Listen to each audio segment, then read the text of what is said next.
I watched my husband's face drain of color as I stepped onto that stage. After 43 years of marriage, I knew every expression Preston wore. But this one, this beautiful mixture of shock, confusion, and dawning horror, this was brand new. "Good morning, everyone," I said into the microphone, my voice steady and clear across the packed auditorium. "My name is Opal Richardson, and as of yesterday afternoon, I am the new owner and CEO of Richardson Tech Solutions." Preston stood frozen in the third row, his mouth hanging open like a catfish on a dock. Around him, 200 employees erupted in polite applause, completely unaware that the man in seat 3C was currently experiencing what I can only describe as an out-of-body experience. His coworker, Jerome, actually had to nudge him to stop staring. I smiled. Not a friendly smile. "Not yet. I'm looking forward to meeting each of you individually over the coming weeks," I continued. "But first, I'd like to start with a performance review. Preston Richardson, would you please join me in my office after this meeting?" The applause died down into confused whispers. Preston's face had gone from pale to gray. I turned and walked off stage, my heels clicking against the polished floor, my heart pounding so hard I thought everyone could hear it. But let me back up. Let me tell you how a broke woman with a little online hobby bought a $30 million company just to fire her husband. Before we continue, please drop a comment if you've ever experienced something like this. We'd love to hear your story and subscribe to the channel to help us grow. It started 43 years ago when I married Preston Richardson. Back then, he was charming, ambitious, and full of dreams. We were both 26, young and in love, meeting at a church picnic where he impressed me by quoting Langston Hughes and making my mama laugh. He worked in computers, back when that meant something special, and I worked as a secretary at a law firm. "We're going places, Opal," he'd tell me, holding my hand as we walked through our neighborhood in Southside Chicago. "I'm going to build something big. You're going to be proud of me." And for a long time, I was. Preston started his tech company in 1987, right in our garage. Richardson Tech Solutions began as a small operation fixing computers for local businesses. I helped however I could, answering phones, doing the books, even making lunch for the 3 employees he eventually hired. We ate a lot of beans and rice in those early years, but we were happy. We were building something together, or so I thought. The company grew. By the mid-90s, Preston had real office space, 20 employees, and contracts with some major corporations. Money started flowing in. We moved to a bigger house in Bronzeville, joined a bigger church, drove nicer cars. Preston started wearing expensive suits and playing golf with executives. That's when things changed. "Opal, I need you to focus on the house now," he told me one Sunday after church, loosening his tie. "The company's getting serious. I can't have you answering phones like we're still some mom-and-pop shop. It looks unprofessional." I was 43 years old. I'd just spent 15 years helping build his dream. But I said okay. I said okay because that's what wives did. That's what my mama did. That's what the women at church did. So I focused on the house. I focused on being Preston Richardson's wife. I threw dinner parties for his business associates. I smiled pretty at company events. I organized the church fundraisers and volunteered at the community center. I was the perfect pastor's wife, except Preston wasn't a pastor. He was a CEO, and I was starting to feel more like an employee than a partner. The mockery started slowly, like poison seeping into water. "That's nice, dear," he'd say when I'd tell him about my day. Not looking up from his phone, not really listening.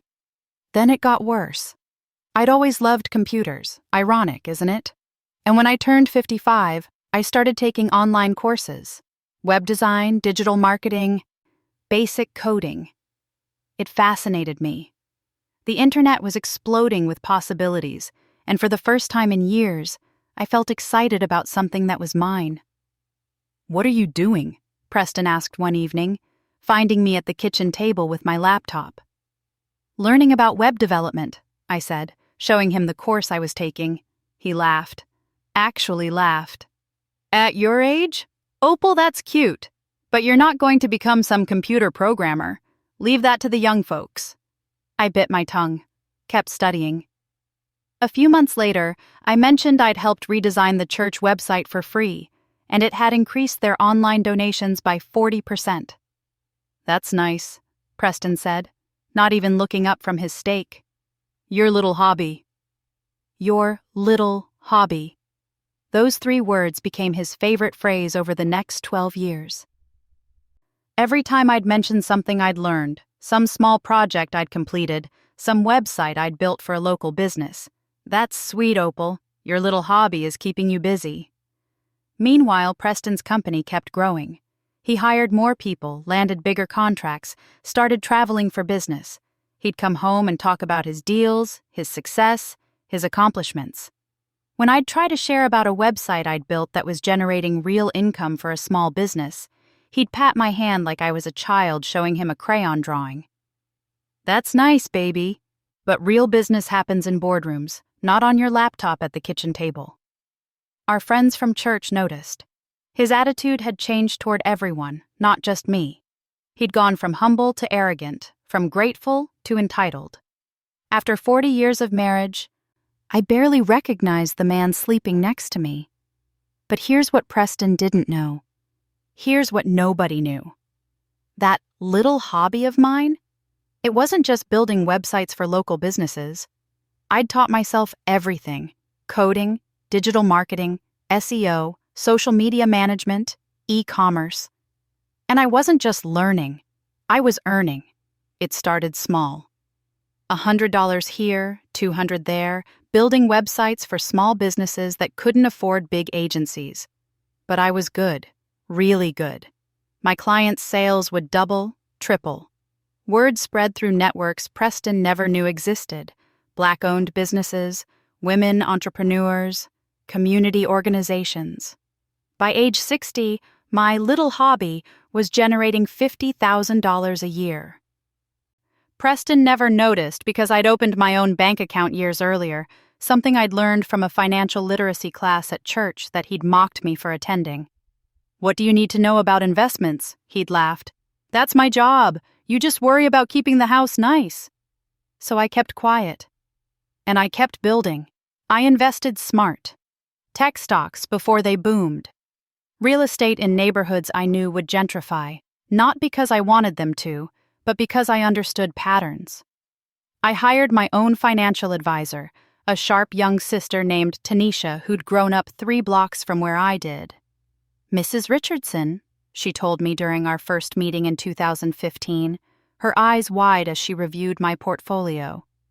"You have over $2 million, and your husband doesn't know?" "My husband thinks I'm broke," I said quietly. "He gives me an allowance every month, $500 for my personal expenses. After 40 years of marriage, after helping him build his company from nothing, he gives me an allowance like I'm a child." Tanisha's jaw tightened. "What do you want to do with this money?" "I want to grow it," I said. "I want to be ready." "Ready for what?"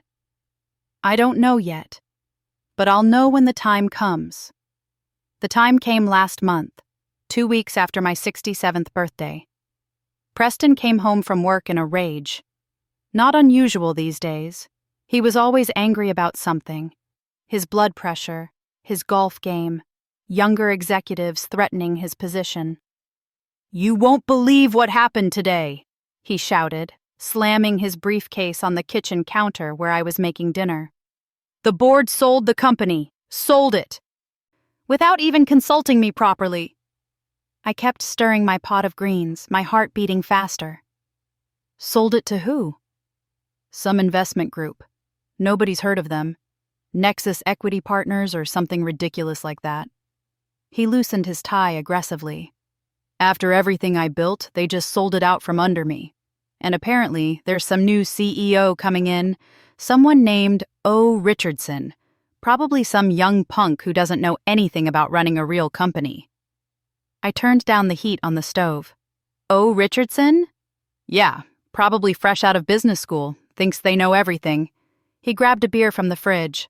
All hands meeting tomorrow morning. I'm going to give this new CEO a piece of my mind, show them how things really work around here. I smiled into my greens. I'm sure you will, baby. That night, I barely slept. At 67 years old, I was about to do something either incredibly brave or incredibly stupid. Probably both. But after 12 years of being called broke, after 43 years of being dismissed and diminished, after building a $22 million investment portfolio in complete secret, I was ready. Tanisha had been brilliant.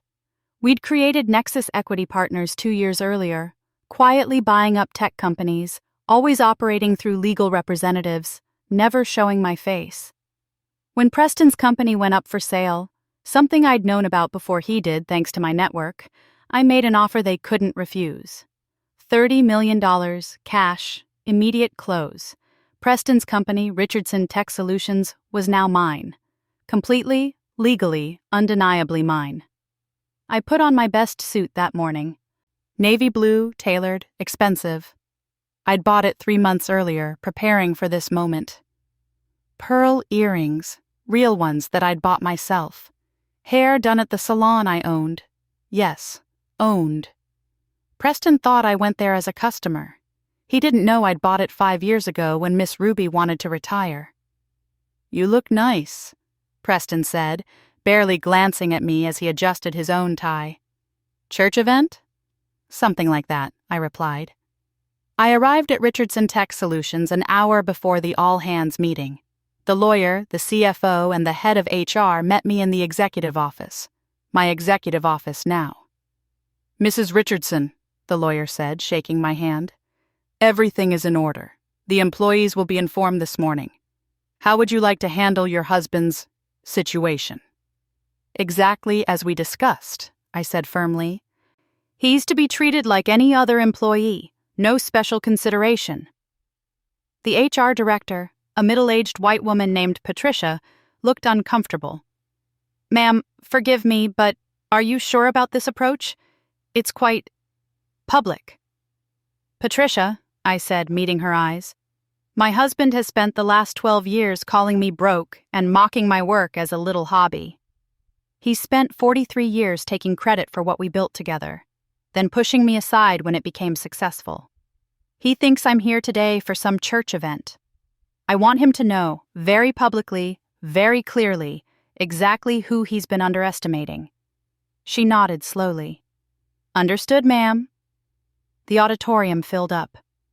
I watched from backstage as Preston walked in, laughing with his buddies, completely at ease.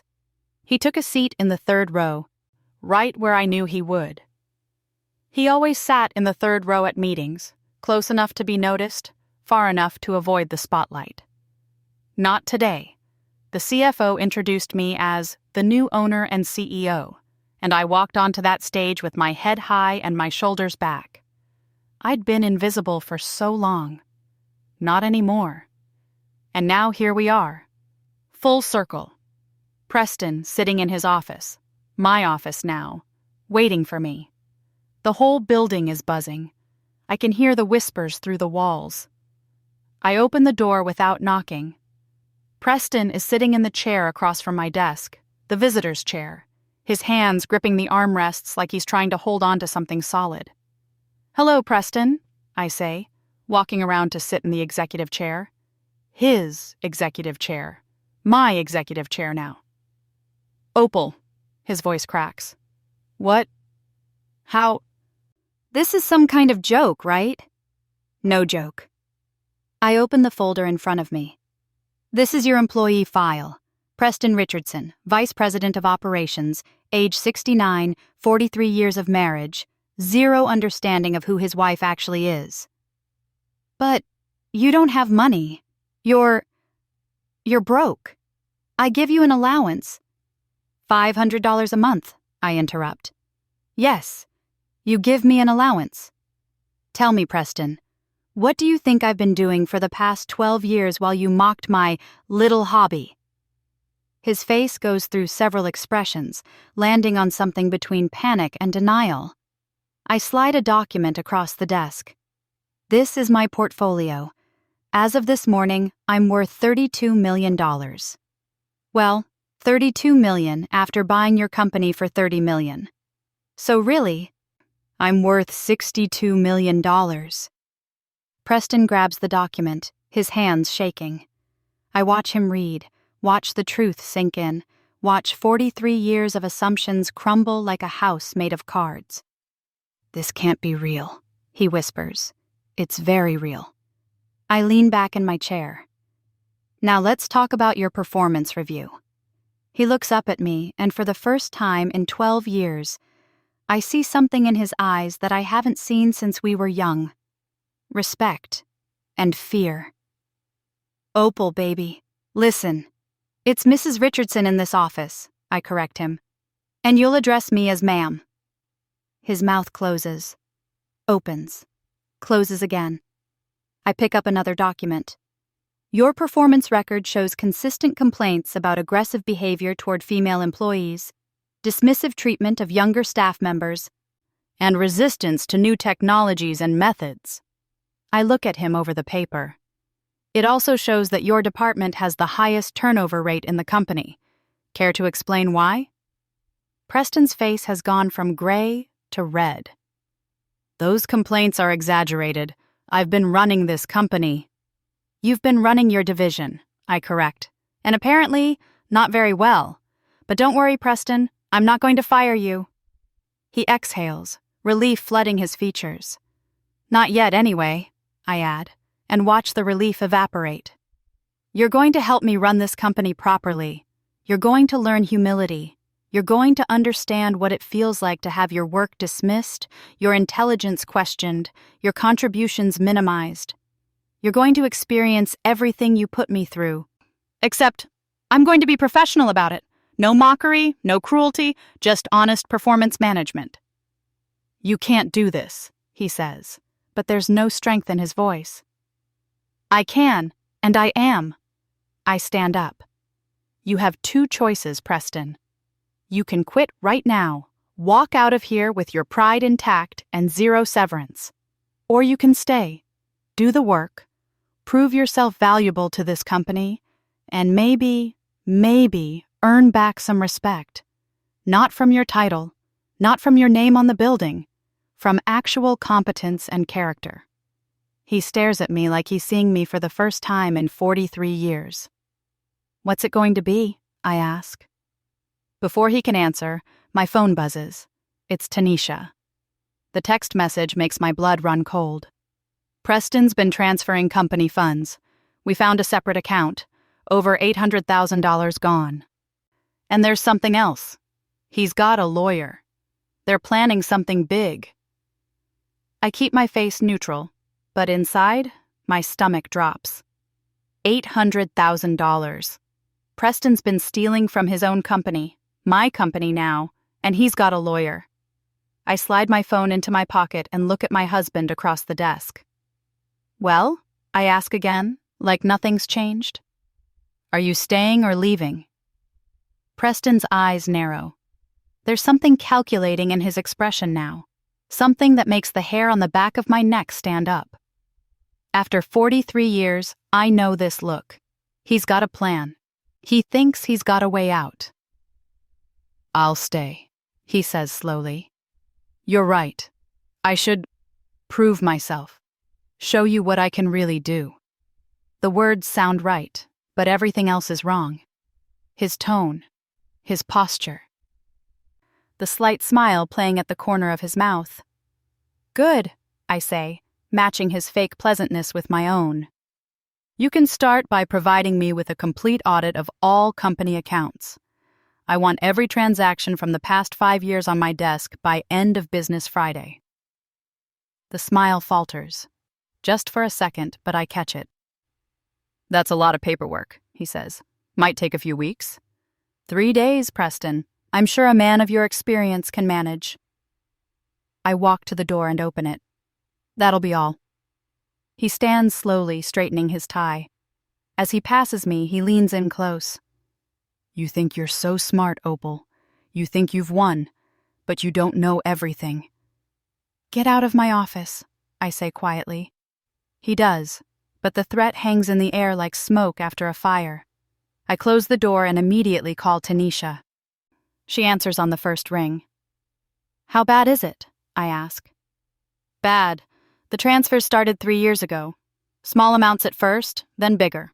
Always to an account registered to something called Richardson Family Trust. Ring any bells?" "No.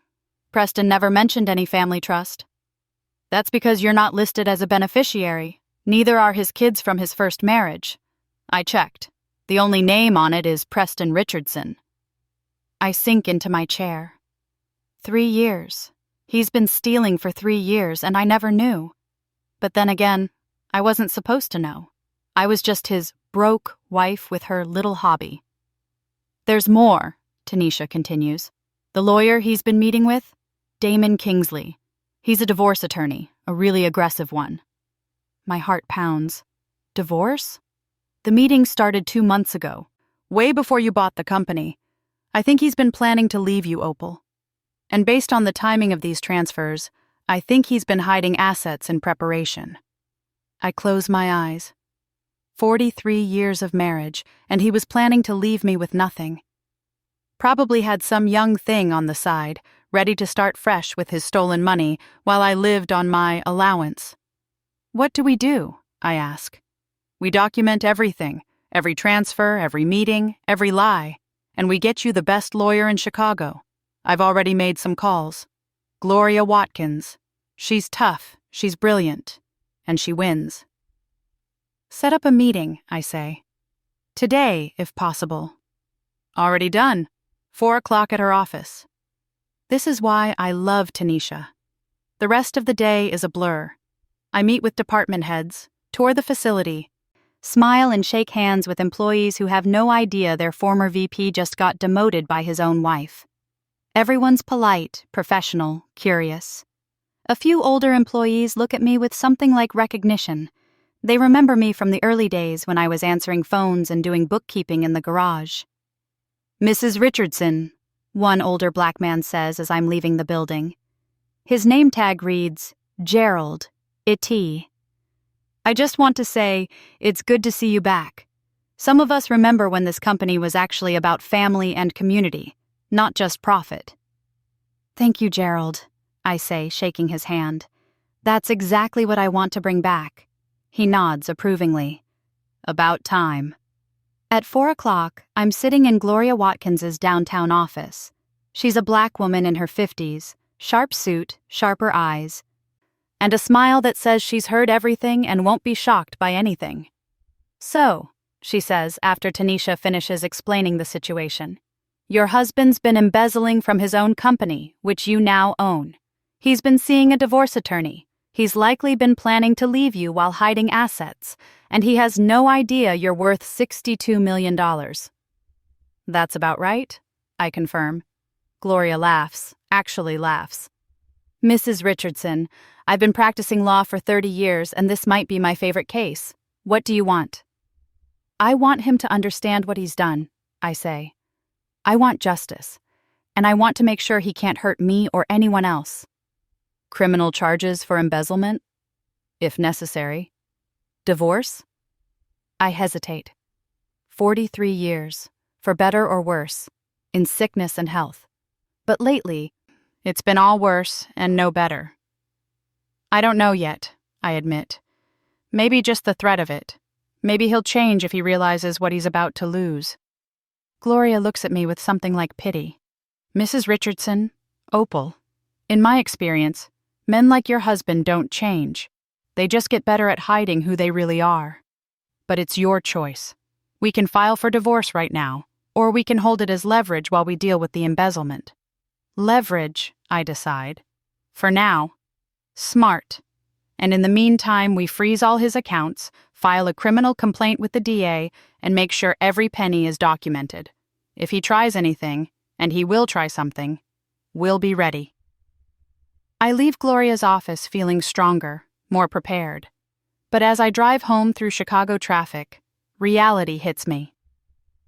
I'm about to go home to a man who's been stealing from me, lying to me, planning to leave me. How do I sit across the dinner table from him? How do I sleep next to him? I decide to stop by my sister's house first. Delphine is 2 years younger than me, living in Chatham in the same house where we grew up. She knows some of the story. I've complained about Preston's attitude over the years, but not the full picture. Opal? She opens the door, surprised. What's wrong? You look like you've seen a ghost. Can I come in? We sit in her kitchen, the same kitchen where Mama used to make Sunday dinners, and I tell her everything. The secret business, the millions, buying Preston's company, the embezzlement, the divorce lawyer. Delphine's eyes get wider and wider. When I finish, she just sits there for a long moment, then starts laughing. Deep, belly laughs that make her whole body shake. I'm sorry, she gasps, wiping her eyes. I'm sorry, it's not funny. But Opal, girl, you bought his whole company? And he didn't know you had money? Despite everything, I start laughing too. He gave me an allowance, Delphine, $500 a month. And you're worth $62 million. She slaps the table. Oh Lord, I wish Mama was here to see this. She always said Preston got too big for his britches. The laughter feels good, but it fades quickly. What do I do, Del? How do I go home to him? She sobers up, reaching across the table to take my hand. You hold your head high. You remember who you are, not who he told you to be, and you protect yourself. He's already shown you who he is, Opal. Believe him. I go home. Preston's car isn't in the driveway yet, probably still at the office, probably panicking about that audit I requested. I have maybe an hour to myself. I walk through our house, our big, beautiful house in Bronzeville that Preston's always been so proud of. I notice things I haven't noticed before. There are no photos of me. None. Plenty of Preston at company events, Preston playing golf, Preston shaking hands with important people. But me? I'm invisible in my own home. I'm in the bedroom when I hear his car pull up. My heart races. I take a deep breath, remind myself that I'm the CEO now. I'm the one with the power. I'm the one who knows the truth. Preston comes upstairs, loosening his tie. He looks tired, stressed, older than his 69 years. We need to talk, he says. Yes, we do. He sits on the edge of the bed. Opal, I know you're angry about me dismissing your work all these years. I get it. I was wrong. But this, buying the company, embarrassing me in front of everyone, it's too much. We need to figure out how to fix this. Fix this? I repeat. Preston, where did you get $800,000? His whole body goes rigid. What? Richardson Family Trust. $800,000 transferred over 3 years. Where did that money come from? He stands up fast. You had no right to go through company finances without... Without what? I own the company, Preston. I have every right. So I'll ask again. Where did that money come from? It's complicated. Business expenses, investments. It's embezzlement. I'm calm, cold. You've been stealing from your own company for 3 years. And you were planning to divorce me and keep it all for yourself. His face goes white. Who told you that? Damon Kingsley. Ring a bell? Preston sits back down heavily. For a long moment, neither of us speaks. I can hear the clock ticking on the nightstand, marking time neither of us can get back. How long? I ask quietly. How long have you been planning to leave me? He doesn't answer, which is answer enough. I gave you everything, I continue, my voice breaking despite my best efforts. I helped you build that company from nothing. I supported every dream, every risk, every long night. I gave up my own career to be your wife.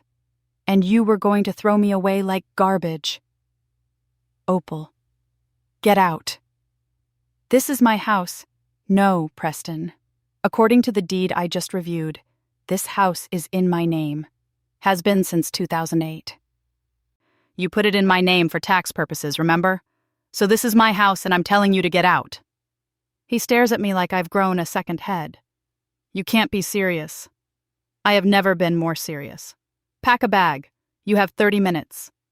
And go where? I don't care. Hotel, girlfriend's house, wherever you've been planning to go when you divorced me. Just get out of my sight. Preston stands up, anger replacing shock.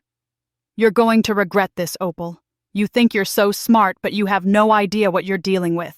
I built that company. I made it what it is, and I'm going to take it back. Is that a threat?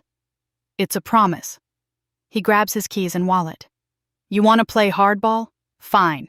But remember, I know things about you too. Things that could hurt you. Like what? I call after him as he storms toward the stairs. He turns, and his smile is cruel. Like the fact that our son thinks you abandoned him.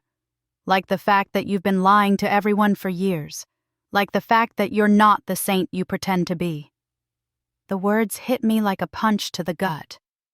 Our son, Terrell, Preston's son from his first marriage, who I helped raise from age 12, who stopped talking to me 5 years ago after Preston told him. Told him what exactly?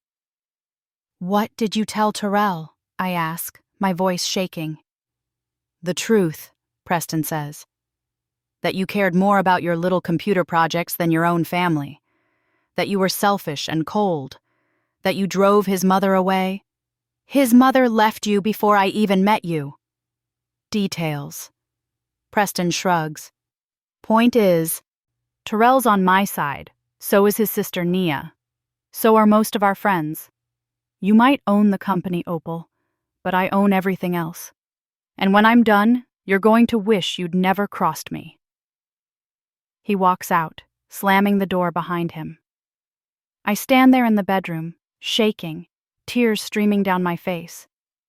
Not because of his threats, those I can handle, but because of Terrell. Sweet Terrell, who used to call me Mom, who I taught to ride a bike, who I helped with homework and college applications. Preston turned him against me, and I never knew why. I call Delphine, sobbing. She comes over immediately, brings her husband Marcus, and they stay with me through the night. We're going to fix this, Delphine promises. Every bit of it. Preston thinks he's won, but he's forgotten something important. What's that? You're an opal. Our mama didn't name you that for nothing. Precious, strong, and beautiful under pressure. That man has no idea what's coming for him. The next morning, I wake up to my phone buzzing with messages. The first is from Tanisha. Check the news. I Google Richardson Tech Solutions, and my heart stops. There's a press release, posted at 6 a.m. Former VP Preston Richardson files lawsuit against company, alleges hostile takeover and fraud. The second message is from Gloria. Don't panic, call me now. The third is from a number I don't recognize. Mom, it's Terrell. Dad told me what you did. How could you? I sit on the edge of my bed, reading that last message over and over. Before I can respond, my phone rings. It's an unknown number. I answer it. Mrs. Richardson? A woman's voice, young, professional. This is Amber Chen from Channel 7 News. We'd like to get your comment on the lawsuit filed by your husband. Are you available for an interview? No comment, I say, and hang up. But the calls keep coming. News outlets, former employees, people from church. Preston's lawsuit is everywhere, painting me as a vindictive wife who stole his company in an act of revenge. He's positioned himself as the victim, the hard-working man betrayed by his scheming spouse. I'm getting ready to call Gloria when my doorbell rings. I open it to find 2 police officers standing on my porch. Mrs. Opal Richardson? The older officer asks. Yes? Ma'am, we have a warrant for your arrest. You're being charged with fraud, embezzlement, and grand theft. The world tilts sideways. What? You have the right to remain silent. Everything goes dark. I wake up in a holding cell at the Cook County Jail, my head pounding and my wrists sore from the handcuffs. For a moment, I think it's a nightmare. Then reality crashes down. I'm 67 years old, and I'm in jail because my husband framed me for the crimes he committed. Mrs. Richardson? A guard appears at the cell door. Your lawyer's here. Gloria walks in looking like a woman on a mission. She sits across from me in the visiting room, her briefcase open, papers already spread out. First things first, she says. Are you okay? I nod, though I'm not sure it's true. Good. Now listen carefully. Preston filed charges before you could, claiming you embezzled from the company and used fraud to steal it from him. He's got documentation, fake documentation, showing you forged signatures and manipulated board members. It's all lies, but it's convincing lies. How is this possible? My voice sounds hollow. He's been planning this for a long time, Opal, probably since before you bought the company. He knew you'd discover the theft eventually, so he prepared a counter-narrative. He's painted himself as the victim of a vengeful wife. What do we do? Gloria smiles, and it's fierce. We tell the truth. And lucky for us, the truth is very well documented. Tanisha's been tracking every penny, every transaction, every lie. We have bank records, emails, recorded meetings with his divorce lawyer, testimony from employees about his behavior. Preston thinks he's clever, but he's sloppy. Men like him always are. How long will I be in here? Not long. I'm posting bail within the hour. But Opal, this is going to get ugly. Preston's already given interviews to 3 news stations. He's got Terrell and Nia backing him up. He's positioning this as a family betrayal story, the evil stepmother who stole from the hard-working father. My heart breaks a little more. Terrell really believes him? Terrell believes what he's been told for years, but we're going to change that. Gloria packs up her papers. Get some rest. Tomorrow we fight back. True to her word, I'm released 3 hours later. Delphine and Marcus are waiting outside, along with Tanisha. They drive me home in silence. But it's the good kind of silence. The kind that says, we're here, we've got you, you're not alone. My house looks the same, but everything feels different. I'm a 67-year-old woman who's been arrested, publicly accused, and betrayed by the man she's loved for 43 years. I should feel defeated. But as I sit in my living room surrounded by the people who actually love me, I feel something else building inside. Anger. He's not going to win, I say quietly. Delphine squeezes my hand. Damn right he's not. Over the next week, Gloria works like a woman possessed. She files motions, gathers evidence, gives her own press conference. The media loves a good story, and this one has everything. Love, betrayal, corporate intrigue, a woman scorned who turned out to be a secret millionaire. But the real breakthrough comes from an unexpected source. I'm at home, avoiding the reporters camped outside my house, when my doorbell rings. I look through the peephole and see a young black woman, maybe 30 years old, standing on my porch with a little girl. Mrs. Richardson, she calls. Please, I need to talk to you. It's about Preston. Against my better judgment, I open the door. My name is Cassidy Monroe, she says quickly. And this is my daughter, Aria. She's 4 years old, and Preston Richardson is her father. The world stops spinning. Cassidy sees my expression and rushes on. I'm not here to cause trouble. I'm here because I've been watching the news and I can't let him keep lying. Preston and I had an affair 3 years ago. When I got pregnant, he paid me to keep quiet. Gave me $200,000 and made me sign an NDA. But that money came from the company, didn't it? From that Richardson family trust? I nod slowly, unable to speak. I thought it was his personal money, Cassidy continues, tears in her eyes. I thought I was just... I don't know, a mistake he was trying to fix quietly. But now I see the truth. He was stealing from his company to pay off his mistress. And he's trying to blame you for everything while playing the victim on TV. The little girl, Aria, is hiding behind her mother's leg, peeking out at me with Preston's eyes. Why are you telling me this? I finally ask. Because it's not right. What he's doing to you, it's not right. And because... She looks down at her daughter. Because I don't want Arya to grow up thinking her father is some kind of hero when he's really just a coward who abandons his responsibilities. I invite them in. We sit in my living room, and Cassidy tells me everything. The affair started at a company conference. Preston promised her he was leaving his wife, me, that we were basically already divorced, just waiting for paperwork.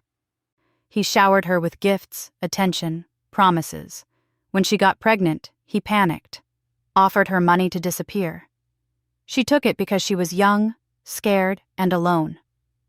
He's never met her, Cassidy says, looking at Arya who's playing with toys on my carpet. His own daughter, and he's never even asked to meet her. I watch the little girl play. She has Preston's eyes, his smile. She's innocent in all of this. And suddenly, I know what I have to do. Cassidy, I say, how would you feel about testifying in court? Her eyes widen. The NDA is void if it was used to cover up a crime, and embezzlement is definitely a crime. She thinks for a moment, looking at her daughter. What would I have to do? Tell the truth. That's all.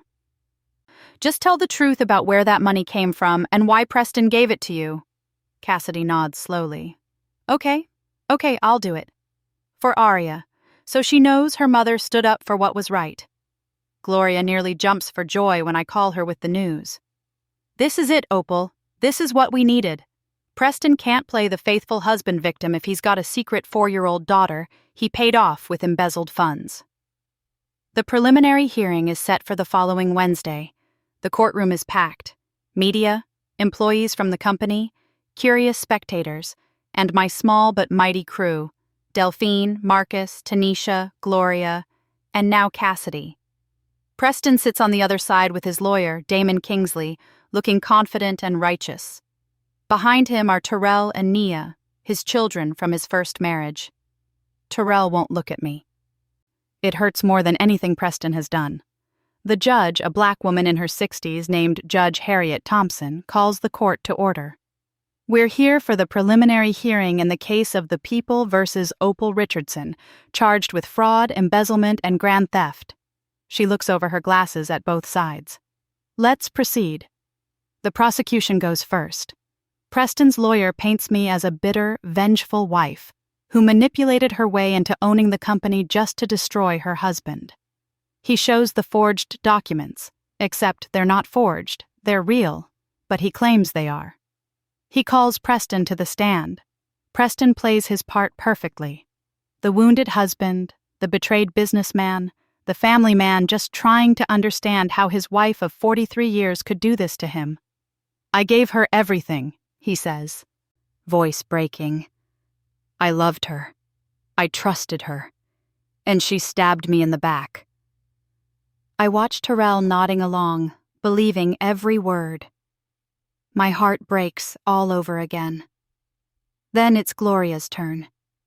Your Honor, she begins, the defense would like to present evidence that will show not only is Mrs. Richardson innocent of all charges, but that she is, in fact, the victim of a long-term pattern of financial abuse, theft, and fraud perpetrated by the plaintiff himself.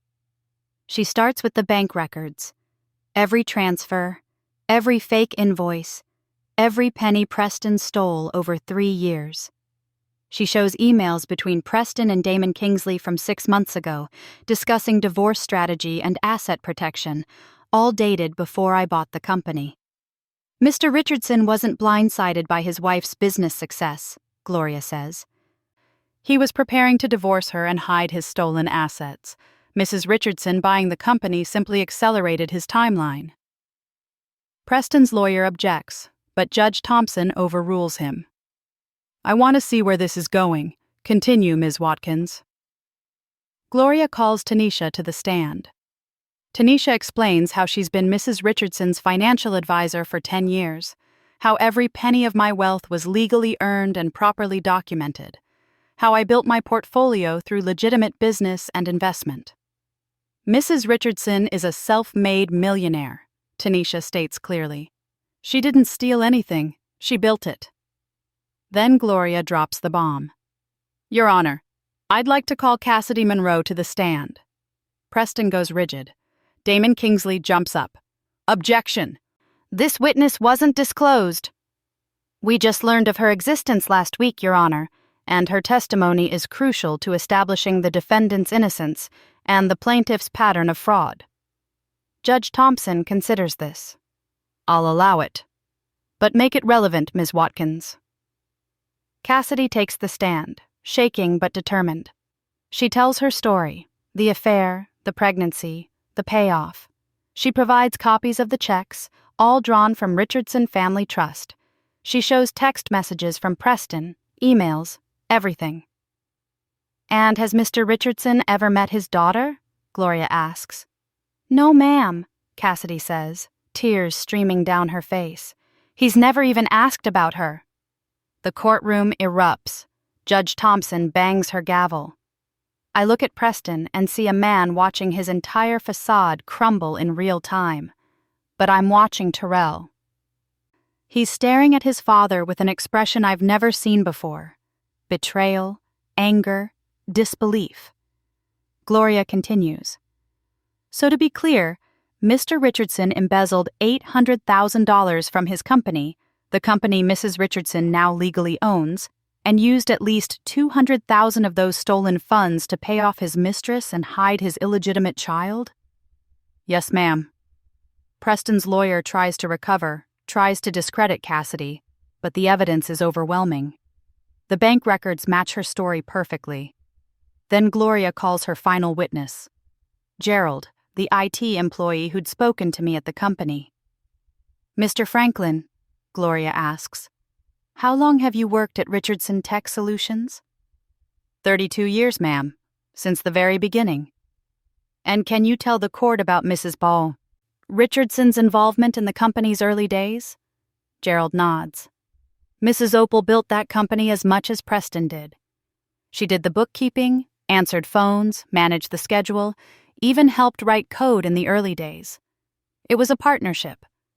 Then around 1995, Preston started pushing her out, told her she wasn't needed anymore. But those of us who were there, we remember. Without Opal, there wouldn't be no Richardson Tech Solutions. Thank you, Mr. Franklin. Gloria turns to the judge. Your Honor, the defense has shown that Mrs. Richardson built her own fortune legitimately, that she has every legal right to own the company she helped create, and that the true criminal here is Preston Richardson, who embezzled, committed adultery, abandoned his own child, and filed false charges against his wife to cover his crimes. Judge Thompson looks at Preston with something like disgust. Mr. Richardson, is this true? Do you have a 4-year-old daughter you've never met? Preston's lawyer whispers something to him, but Preston stands up. Your Honor, my personal life has nothing to do with... It has everything to do with this case, the judge interrupts. You're claiming your wife is vindictive and fraudulent, but the evidence shows you're a thief, a liar, and a man who abandons his own children. Charges against Mrs. Richardson are dismissed. Furthermore, I'm recommending the DA file charges against you for embezzlement and fraud. She bangs her gavel. We're adjourned. The courtroom explodes with noise. Reporters rush for the exits. Delphine hugs me, crying. Tanisha and Gloria are high-fiving, but I'm watching Terrell, who's pushing past his father and walking toward me. Mom, he says, and it's the first time he's called me that in 5 years. Mom, I'm so sorry. He told me. He said you didn't want us anymore, that you chose your business over family, that you... His voice breaks. I should have known better. I should have asked you. I pull him into a hug, this boy, man now, I helped raise. It's okay, baby. It's okay. It's not okay, he says fiercely. He lied to me for years, turned me against you, made me think. He pulls back, wiping his eyes. Can you forgive me? Already done, I say. Already done. Naya comes over too, crying, apologizing. We stand in the courtroom, 3 people trying to put together a family that Preston broke. Preston himself is surrounded by lawyers and reporters. He's trying to maintain his dignity, but it's over. Everyone knows the truth now. As I'm leaving the courthouse, Cassidy stops me. Arya is holding her mother's hand, looking up at me with those familiar eyes. "Thank you," Cassidy says, "for letting me tell the truth, for not hating me." I kneel down, my old knees protesting, to look at Arya. "Hi, sweetheart, I'm Opal." "Are you my grandma?" the little girl asks. The question hits me right in the heart. Technically, no. But looking at this innocent child who's been denied a father because of Preston's selfishness, I know my answer. "If you want me to be," I say gently. Arya considers this, then nods. "Okay." Cassidy starts crying again. "You don't have to." "Family isn't just about blood," I tell her. "It's about who shows up. Who tells the truth. Who does the right thing even when it's hard. You did that today. And Arya shouldn't suffer because her father's a coward." We exchange phone numbers. I promise to call. I mean it. The next few weeks are a whirlwind. Preston is formally charged with embezzlement and fraud. He pleads guilty as part of a deal. 3 years in prison, full restitution of the stolen funds, and he can never work in corporate leadership again. The divorce is quick and clean. I don't want his money. I never did. I just want him out of my life. Richardson Tech Solutions undergoes a transformation. I promote Gerald to VP of Operations. I implement profit sharing for employees, bring in diversity training, create mentorship programs for young people from underserved communities. The company that Preston built on arrogance and exploitation becomes something better, something that actually serves the community. Terrell comes back into my life fully. We have dinner every Sunday, just like we used to. He apologizes constantly, but I tell him what I tell myself. Preston was good at manipulation. That's not Terrell's fault. Nia introduces me to her 2 kids, my grandchildren I barely knew. We start over, building real relationships based on truth this time. Cassidy and Arya become part of our extended family. Arya calls me Grandma Opal, and it's the sweetest sound in the world. 6 months after the trial, I'm sitting in my office at Richardson Tech Solutions when Delphine calls. "Turn on Channel 7, she says. I do. There's a special report. Where is Preston Richardson now? The reporter interviews Preston in his prison jumpsuit. He looks older, smaller, defeated. "Do you regret what you did?" the reporter asks. Preston looks directly into the camera. "I regret underestimating my wife. Opal was always smarter than me. I just refused to see it." It's not an apology. Not really. But it's acknowledgement. And somehow, that's enough. I turn off the TV and look around my office. On my desk is a framed photo of Arya, Terrell, Nia, and her kids. On the wall is a picture of me and Delphine at the company's community fundraiser last month. Next to it is an article from Forbes, How Opal Richardson Built a Secret Empire and Took Down Her Husband's Corruption. My phone buzzes. It's a text from Tanisha. "Portfolio just hit 70 million. You're officially richer than you ever imagined. What's next, boss lady?" I smile. What's next? I'm 67 years old. I've been arrested, betrayed, and publicly humiliated. I've also been vindicated, celebrated, and freed. I've rebuilt my family, transformed a company, and discovered strength I didn't know I had. What's next is whatever I want it to be. I text back, "Let's invest in more women-owned businesses, and maybe buy that building downtown for a community center. We've got work to do." Because that's the thing about being underestimated your whole life. When you finally step into your power, you don't use it for revenge. You use it to build something better, something that lasts, something that helps the next woman who's told her dreams are just a little hobby. I stand up and walk to the window, looking out over Chicago. The city that raised me, that tested me, that watched me fall and get back up. Somewhere out there is another Opal, another woman being dismissed, diminished, told she's not enough. I hope she finds her strength like I found mine.